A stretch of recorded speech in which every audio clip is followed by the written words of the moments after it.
로마서 1장. 그리스도 예수의 종 바울은 사도로 부르심을 받아 하나님의 복음을 위해 따로 세움을 받았습니다. 그 복음은 하나님께서 예언자들을 통해 성경에 미리 약속하신 것으로 하나님의 아들에 관한 것입니다. 그분은 육신으로는 다윗의 후손으로 나셨고 성결의 영으로는 죽은 자들 가운데서 부활해 능력 있는 하나님의 아들로 인정되셨으니 바로 우리 주 예수 그리스도이십니다. 우리가 예수 그리스도를 통해 은혜와 사도직을 받았으니 이는 그분의 이름을 위해 모든 이방 사람들이 믿고 순종하도록 하기 위해서입니다. 여러분 역시 그들 가운데 부르심을 받아 예수 그리스도께 속한 사람들이 됐습니다. 하나님의 사랑을 받고 성도로 부르심을 받은 로마에 있는 모든 사람에게 하나님 우리 아버지와 주 예수 그리스도로부터 은혜와 평강이 있기를 빕니다. 바울이 로마 방문을 열망하다.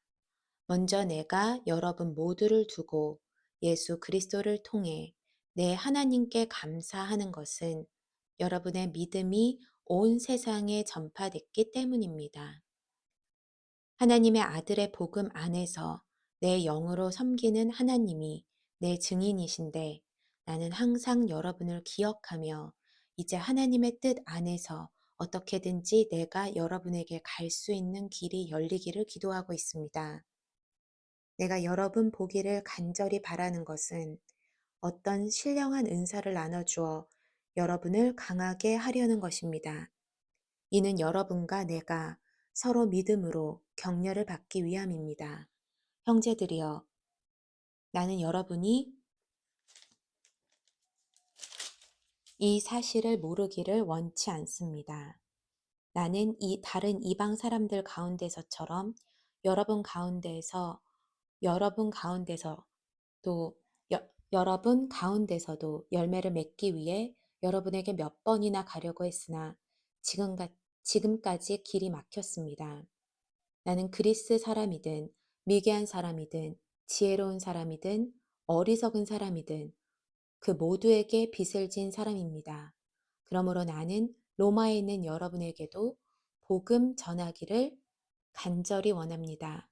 나는 복음을 부끄러워하지 않습니다.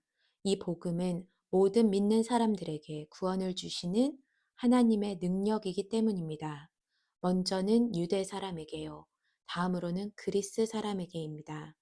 복음에는 하나님의 의가 계시되 믿음으로부터 믿음에 이르게 합니다.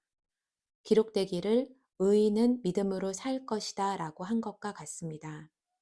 불의한 인간에 대한 하나님의 진노, 하나님의 진노가 불의로 진리를 막는 자들의 모든 불경건과 불의에 대해서 하늘로부터 나타납니다. 이는 하나님을 알만한 것이 그들 가운데 분명히 드러나 있기 때문입니다. 하나님께서 그들에게 그것을 명백히 보여주셨습니다. 세상이 창조된 이후로 하나님이 하나님의 보이지 않는 것들, 곧 그분의 영원하신 능력과 신성이 그분이 만드신 만물을 통해 명백히 보여 알게 됐으므로 그들은 변명할 수 없습니다. 그들은 하나님을 알면서도 하나님을 영화롭게 하지도 않고 감사하지도 않았습니다. 오히려 그들의 생각이 허망해졌고 그들의 어리석은 마음은 어두워졌습니다. 그들은 스스로 지혜롭다고 하지만 미련하게 돼 썩지 않는 하나님의 영광을 썩어질 사람이나 새나 짐승이나 기어다니는 동물의 우상으로 바꾸었습니다. 그러므로 그 하나님께서는 그들이 마음의 정욕대로 살도록 더러움에 내버려 두시니 그들은 서로의 몸을 욕되게 했습니다. 그들은 하나님의 진리를 거짓과 바꾸고 창조주 대신 피조물을 경배하고 섬겼습니다. 하나님께서는 영원히 찬양받으실 분이십니다. 아멘. 하나님께서는 이 때문에 그들을 수치스러운 정욕에 내버려 두셨습니다. 여자들은 남자와의 정상적인 관계를 비정상적인 관계로 바꾸고 남자들도 마찬가지로 여자와의 정상적인 관계를 버리고 서로 정욕으로 불타올랐습니다.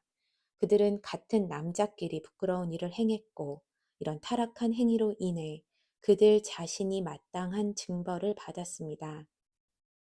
더구나 그들이 하나님을 아는 지식을 하찮게 여김으로 하나님께서는 그들을 타락한 마음대로 내버려 두셔서 합당치 못한 일을 하게 하셨습니다.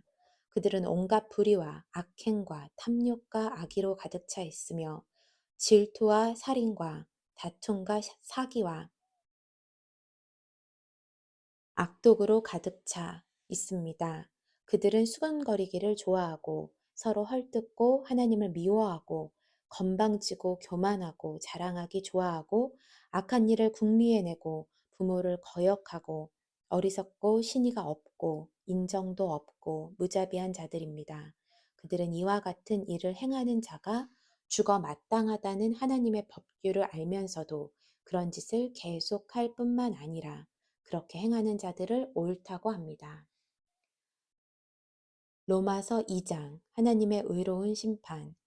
그러므로 남을 판단하는 사람이여 그대는 변명할 수 없습니다. 그대는 남을 판단하는 그것으로 그대 스스로를 정죄하고 있습니다. 남을 판단하는 그대가 똑같은 일들을 행하기 때문입니다. 우리는 그런 일을 행하는 사람에게 진리대로 하나님의 심판이 내린다는 것을 압니다. 그런 일을 행하는 사람을 판단하면서 똑같은 일을 행하는 사람이여 그대가 하나님의 심판을 피할 수 있을 줄로 생각합니까? 아니면 하나님의 인자하심이 그대를 회개로 이끄시는 것을 알지 못하고 그분의 인자하심과 용납하심과 오래 참으심의 풍성함을 멸시합니까? 그대의 고집과 회개하지 않는 마음 때문에 그대는 진노의 날, 곧 하나님의 의로운 심판이 나타날 그날에 그대에게 임할 진노를 쌓고 있습니다. 하나님께서는 각 사람에게 그의 행위에 따라 갚아주실 것입니다. 참고 선을 행해 영광과 존귀와 불멸을 추구하는 사람에게는 영생을 주시나 자기 이익만 추구하고 진리에 순종하지 않고 불의를 따르는 사람에게는 진노와 분노를 내리실 것입니다. 악을 행하는 모든 사람의 영혼에 환난과 고통이 있을 것입니다. 먼저는 유대 사람에게 있을 것이며 다음으로는 그리스 사람에게 있을 것입니다. 그러나 선을 행하는 모든 사람에게는 영광과 존귀와 평강이 있을 것입니다. 먼저는 유대 사람에게 있을 것이며 다음으로는 그리스 사람에게 있을 것입니다. 이는 하나님께서 사람을 편애하시지 않기 때문입니다. 율법 없이 죄 짓는 사람은 모두 율법 없이 멸망하고 율법 안에서 죄 짓는 사람은 모두 율법대로 심판을 받을 것입니다. 하나님 앞에서는 율법을 듣는 사람이 의인이 아니라 오직 율법을 행하는 사람이 의롭다는 인정을 받을 것입니다. 율법이 없는 이방 사람이 본성으로 율법의 일을 행한다면 비록 그에게는 율법이 없을지라도 자기 자신이 자기에게 율법이 됩니다. 이런 사람은 율법의 요구가 자기 마음에 기록돼 있음을 보여줍니다. 그들의 양심도 이것을 증언합니다. 그들의 생각이 서로 고발하기도 하고 변호하기도 합니다. 이런 일은 내가 전한 복음대로 하나님께서 그리스도 예수를 통해 사람들의 은밀한 것을 심판하실 그날에 일어날 것입니다. 유대 사람들과 율법. 그대는 자칭 유대 사람이라고 하고 율법을 의지하고 하나님을 자랑하고 율법의 가르침을 받아 하나님의 뜻을 알고 지극히 선한 것을 분간할 줄 압니다. 그리고 그대는 스스로 눈먼 사람의 안내자요 어둠 속에 있는 사람의 빛이요 어리석은 자의 교사요 어린아이의 선생이라고 믿고 있습니다. 이는 그대가 율법의 지식과 진리의 교훈을 갖고 있기 때문입니다. 그렇다면 남을 가르치는 그대가 왜 자신은 가르치지 않습니까? 도둑질 하지 말라고 선포하는 그대가 왜 도둑질합니까? 간음하지 말라고 하는 그대가 왜 간음합니까? 우상이라면 질색하는 그대가 왜 신전 물건을 훔칩니까? 율법을 자랑하는 그대가 왜 율법을 어기고 하나님을 욕되게 합니까? 기록되기를 하나님의 이름이 너희로 인해 이방 사람들 사이에서 모욕을 당하는구나 라고 한 것과 같습니다. 그대가 율법을 행하면 할례는 가치가 있습니다. 그러나 그대가 율법을 어기면 그대의 할례는 무할례와 같습니다. 할례받지 않는 사람이 율법의 요구를 지킨다면 그의 무할례가 할례로 여겨지지 않겠습니까? 본래 할례받지 않은 사람이 율법을 지키면 율법의 조문과 할례를 소유하고도 율법을 어기는 그대를 심판하지 않겠습니까? 겉으로 유대 사람이라고 해서 참 유대 사람이 아니고 몸에 받은 할례가 참 할례가 아닙니다. 오히려 속 사람이 유대 사람이라야 참 유대 사람이며 문자화된 율법에 의해서가 아니라 성령으로 마음에 받은 할례가 참 할례입니다. 그 칭찬은 사람에게서가 아니라 하나님에게서 옵니다. 로마서 3장 하나님의 신실하심. 그러면 유대 사람이라고 해서 무슨 혜택이 있고 할례에는 무슨 가치가 있습니까? 여러모로 많습니다. 첫째는 그들이 하나님의 말씀을 맡았다는 것입니다. 그런데 그들 가운데 어떤 사람들이 믿지 않았다면 어떻게 되겠습니까? 그들의 불신앙이 하나님의 신실하심을 무효화시키겠습니까? 결코 그럴 수 없습니다. 사람은 다 거짓말쟁이라 해도 하나님은 진실하십니다. 기록되기를 주께서 말씀하실 때 의롭다는 인정을 받으시고 판단하실 때 이기려 하심이라 라고 한 것과 같습니다. 그러나 우리의 불의함이 하나님의 의를 드러나게 한다면 우리가 무슨 말을 하겠습니까? 내가 사람들이 말하는 논리대로 말해보면 하나님께서 우리에게 진노를 내리신다고 해서 불의하시다는 말입니까?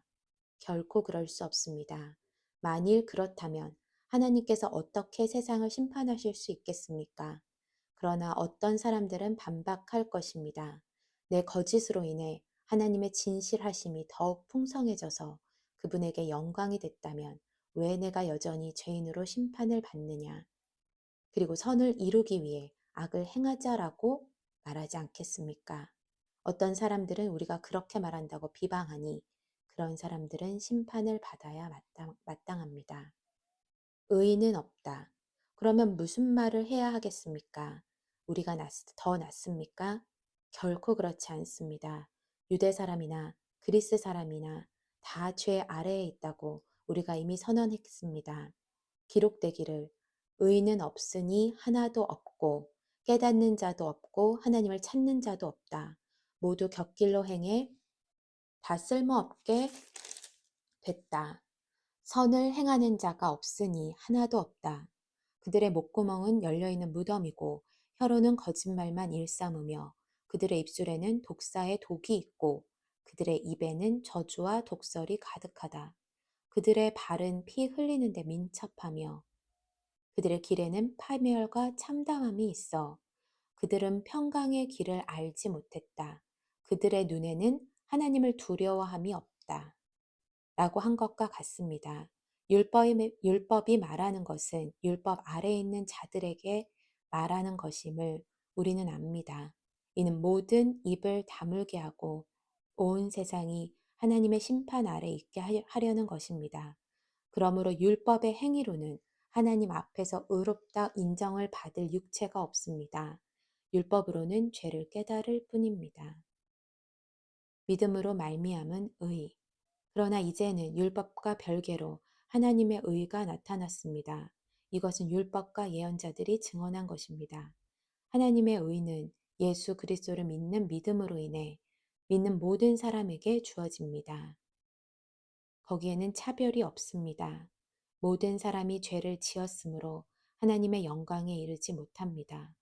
그러나 그리스도 예수 안에 있는 구속으로 인해 하나님의 은혜로 값없이 의롭다는 인정을 받습니다. 하나님께서는 이 예수를 속죄 제물로 내어 주셨습니다.